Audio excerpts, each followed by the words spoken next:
Bom, o governo brasileiro comemora o resultado do encontro presidencial entre Lula e o chinês Xi Jinping e planeja o mesmo desempenho na visita do brasileiro aos Emirados Árabes. Para entender melhor a condução da política de relações internacionais brasileiras, a gente conversa agora, muito gentilmente nos atende, o professor visitante da Universidade de Relações Exteriores da China e sênior fellow do Centro de Políticas Públicas para o Novo Sul, professor Marcos Vinícius de Freitas. Sempre um prazer conversar com o senhor, seja bem-vindo. Obrigada pelo tempo, boa semana. Bom dia, Adriano. Prazer conversar com você e com o Thiago hoje, tudo bem? Bom dia, prazer. Tudo bem, professor. Politicamente, o que muda no cenário após esses encontros internacionais? Lula já está de volta ao Brasil, a Brasília.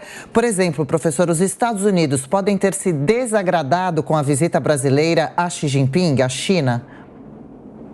Adriana, eu acredito que política externa você não faz baseando naquilo que vão pensar a seu respeito, até porque Estados Unidos e Europa têm aí o seu próprio histórico negativo de relacionamentos que eles mantiveram no passado com outros regimes e com outros sistemas políticos diferentes daqueles que nós vemos no Ocidente.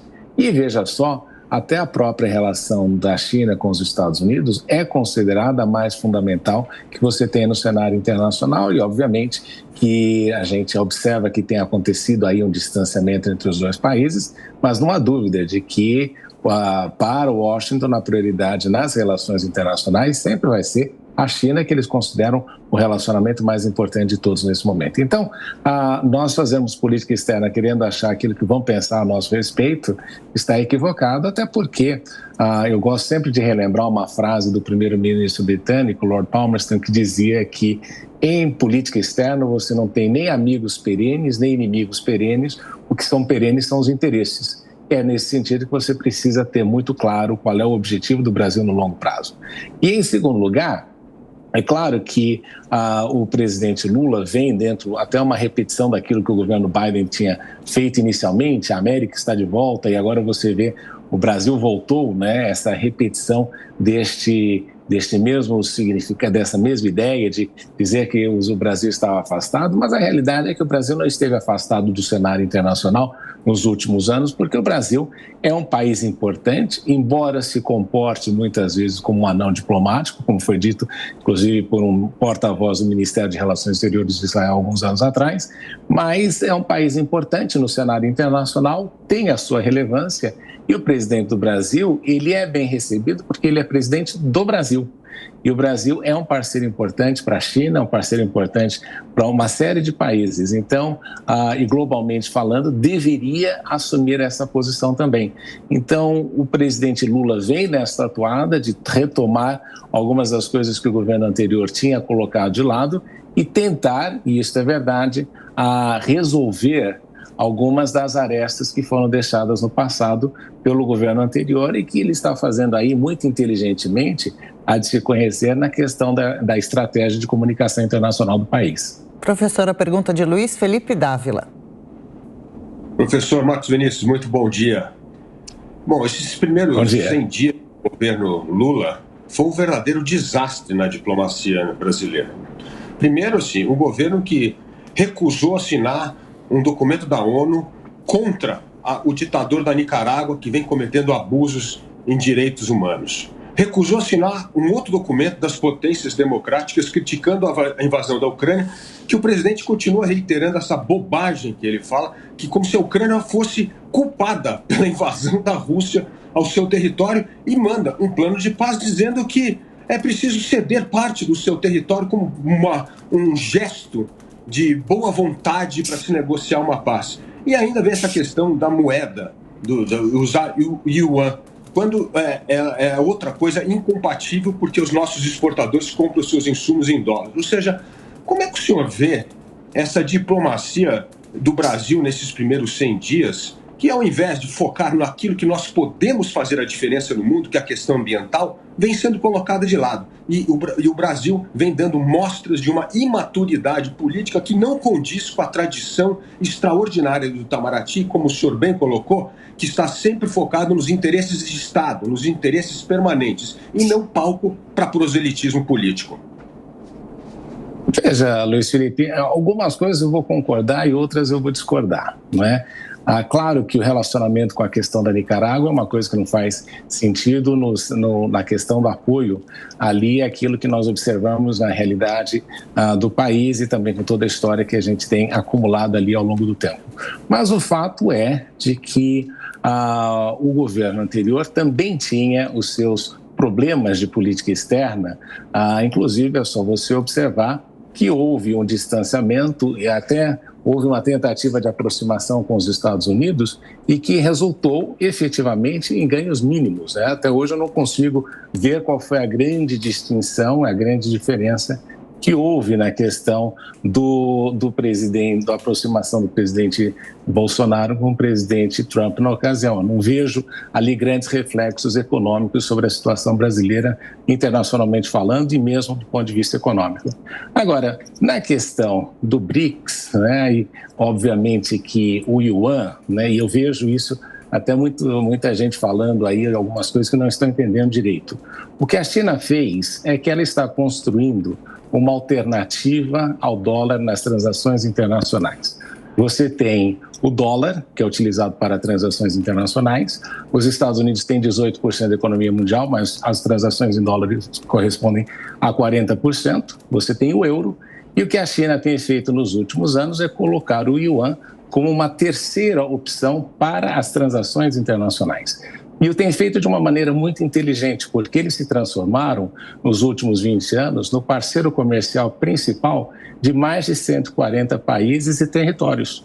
Isso permite que você possa transacionar em yuans não somente com a China, mas com os outros parceiros. Então, ao invés de você utilizar dólares, por exemplo, quando faz uma compra com a Argentina, você pode utilizar dólares e yuan. Esta é a ideia que o governo chinês tem promovido. Claro que quando o presidente Lula fala de se criar uma moeda única, ele está falando de criar uma moeda única para o Mercosul, para o BRICS, obviamente que essa moeda única que você vai utilizar nesse contexto é o yuan, porque o chinês...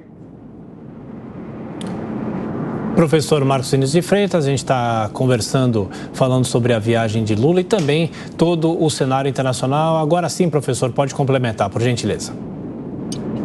Perdão. Então, o que nós observamos aí é que a China vem neste processo de transformação da sua moeda numa moeda conversível e utilizável do ponto de vista do comércio internacional. Não é que ela está fazendo uma reposição automática do dólar, até porque, né, Luiz Felipe, não vamos esquecer que a China é uma das grandes detentoras de dívida dos Estados Unidos e, obviamente, que ela não ia querer que o dinheiro dela fosse perdido nesse processo todo e também, como os Estados Unidos são o grande importador de produtos chineses, eles não vão querer desvalorizar a moeda que lhes paga também o crescimento econômico. Então, este processo, eu acho que esta forma como a gente viu e como se conversou a respeito na imprensa é que a gente não entendeu direito qual é a estratégia chinesa nesse processo. Bom, o professor Marcos Vinícius de Freitas aqui na Jovem Pan, agora são 7h55. Professor, na sequência a pergunta é de Amanda Klein. Amanda. Professor, bom dia. Do ponto de vista chinês, eu entendo perfeitamente qual é a estratégia. Aliás, se eu fosse a China, eu faria a mesma coisa. Às vezes é difícil entender qual é a estratégia do Brasil.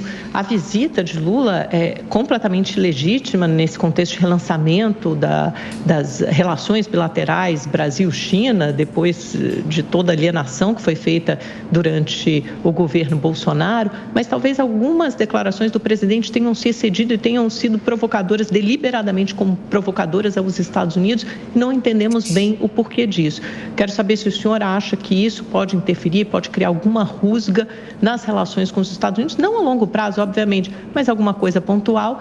E, de outro lado, da viagem à China, o que de concreto o Lula traz de volta? É mais propaganda, quando se fala 50 bilhões de reais em investimento, isso é propaganda do governo brasileiro? O que há de concreto ali? Quem entregou mais nessa visita? Brasil ou China? Amanda, eu estava revendo a visita do presidente Bolsonaro quando aconteceu na China alguns anos atrás, inclusive eu estava em Pequim na ocasião. E em número de acordos, também acho que foram assinados 25 acordos, e um dos acordos que foi assinado na ocasião, não sei se foi efetivamente implantado, que era a retirada de vistos para chineses quando viessem para o Brasil. Então, eu não sei até hoje se essa medida foi implementada efetivamente ou não. Então, você tem uma parte que é a retórica da visita, aquilo que efetivamente se fala a respeito e aquilo que de fato vai acontecer nos próximos anos com relação ao aumento de investimentos. O grande ponto positivo desta visita, para quem é do setor agropecuário, é sem dúvida a redução na questão de burocracia quanto à compra e alienação de produtos agropecuários no mercado chinês. Então, isso foi um ponto positivo para a indústria brasileira, a agropecuária, que tenderá a crescer, porque à medida que o poder, a renda per capita chinesa aumenta, a primeira coisa que as pessoas passam a consumir em maior quantidade, sem dúvida, é proteínas. E nesse sentido, o Brasil tem aí um estoque muito importante e que pode vender bastante para os chineses. Agora, no resto, o que a gente precisa, e eu acho que foi o grande equívoco sempre deste governo e de todos os anteriores também, é que como nós não temos efetivamente um plano estratégico de 5, de 10 anos com relação à perspectiva de onde o Brasil pode ir e o que ele precisa fazer em matéria de investimentos em infraestrutura, de portos, aeroportos, coisas que o Brasil precisa, e que a China é campeã hoje em dia, isso não sou eu que estou dizendo, nos últimos 40 anos os chineses construíram o melhor parque logístico do mundo, tanto é que é difícil de você conseguir tirar a China do contexto da equação mundial em razão da logística. Então, nesse sentido, eu acho que a visita foi mal aproveitada e que poderia ter aí obtido melhores resultados com relação àquilo que nós almejamos construir no futuro. Os chineses têm um ditado que eu sempre gosto de repetir: construa estrada e fique rico. Ou seja, tudo é baseado na infraestrutura. E como o próprio Luiz Felipe disse, o Brasil tem este problema que nos leva aí a uma situação de falta de crescimento nos últimos 20 anos. E quando eu olho, por exemplo, para o BRICS, o país doente do BRICS em matéria de crescimento é, sem dúvida, o Brasil. Porque até mesmo a Rússia teve resultados mais positivos de crescimento. Então, como se falou da Inglaterra no passado, que a Inglaterra era o homem doente da Europa, o homem doente do Mercosul, do BRICS é o Brasil por causa desse processo de não crescer economicamente, e a gente vai até entravando o próprio crescimento do bloco. Bom, professor Marcos Vinícius de Freitas, felizmente nosso tempo é curto. Agradeço mais uma vez o senhor pela atenção, pela gentileza conosco. Uma excelente semana. O senhor volta sempre aqui na programação da Jovem Pan. Grande abraço. Grande prazer estar com vocês hoje. Uma ótima semana. Obrigado.